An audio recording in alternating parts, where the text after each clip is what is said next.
Hello, what's up mga idol?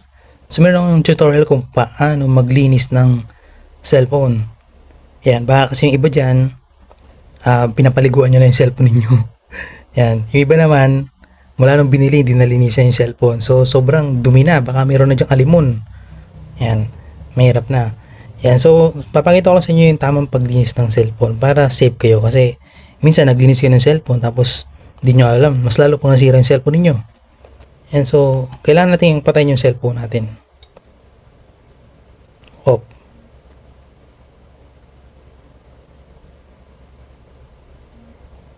Hindi namatay ah. Yun. Yun, namatay. Hala. Kailangan pa ng pin. Okay. Yan, pag namatay ng pin ang cellphone natin, tanggalin natin yung case. Yan, ganda oh. Yan, sa mga hindi naglinis ng cellphone, sigurado ako may mga mancha-mancha na hindi itong cellphone ninyo. Tapos hindi nyo na matanggal. Yan. Okay, gagamit tayo ng tissue.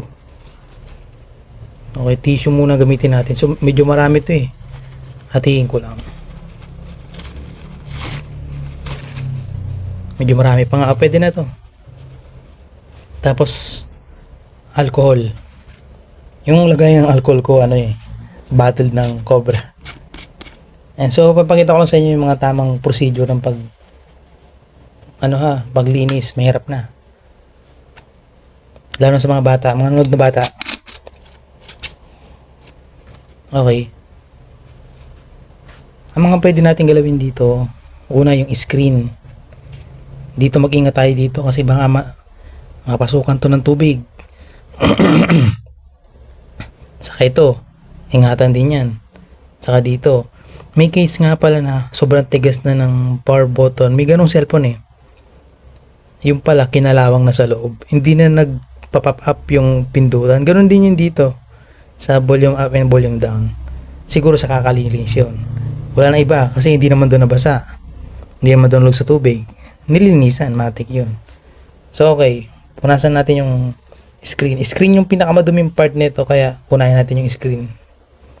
Pero pag nagpupunas kayo ng screen, ingatan nyo huwag kayong pumunta dito sa taas. Kasi nandito yung speaker nyo. Dual speaker pala tong cellphone ko kaya may speaker din dyan. Kaya ingat ako. Yan, konti lang yung alcohol na gagamitin. Konting-konti lang. Tapos yung gilid, huwag nyo muna i-finish. Yan. Konti lang. Pagdating dito sa taas, dandaan lang. Okay, dito tayo sa gilid naman. Dito, hagod lang ng ganyan. Kailangan di basang-basa. Mahirap na. Dual speaker. Dandaan lang. Nga pala, kung meron kayo dyan panlinis na brush, yung sa eyelashes, pwede dito pang kung madumi na yung speaker ng phone nyo, pwede nyo siya ditong i-kuskus para matanggal yung alikabok. Ganoon din dito, huwag kayong gagamit ng karayom ha. Yung iba kasi punong-puno ng dumi dito, kinakarayom na lang. Huwag kasi baka mabutas yung mismong labasan ng labasan ng tunog. Pasukan ng alikabok yun, bahala kayo. Yan. So punas-punas lang tayo, dandan lang. Ako mini-maintain ko to eh. Pero maingat ako kahit maintain ko. Lalo na yung camera. Yung sabi, malabo na yung camera ng cellphone ko. Eh paano? Ang dumi na ng lens. Punasan nyo. Gilid. Yan o, madumi oh.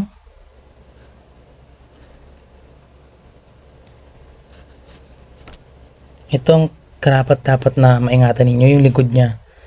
Yan. Yan, so nagkaroon ako dati ng Realme 3 Pro saka Oppo A15. So ang dudumi na ng likod, hindi ko na matanggal yung mancha kasi dinikitan na talaga. Dinikitan na ng dumi kasi hindi ko siya nalinis dati. Nga pala yung Oppo A15, siya yung ginamit ko pang binakauna kong cellphone na pang vlog. 32 gig storage lang yun. Tama, 32 gig storage, nakapag-vlog ako. Ginamitan ko lang siya ng SD card. Yan. So, hindi pa to finish. Isunod natin yung case niya. Pero yung case niya is Gagamitan natin ng sabon. Kailangan natin basahin to kasi sobrang dumi na nito, oh. Hindi na to kaya ng alcohol. Tara.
So, ayan, malinis na. Yun, oh.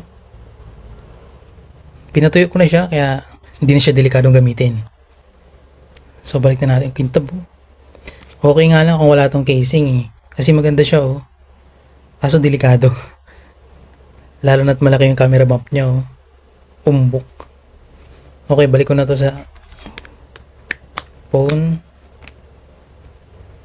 Gandang kintab, nagmukhang bago, oh.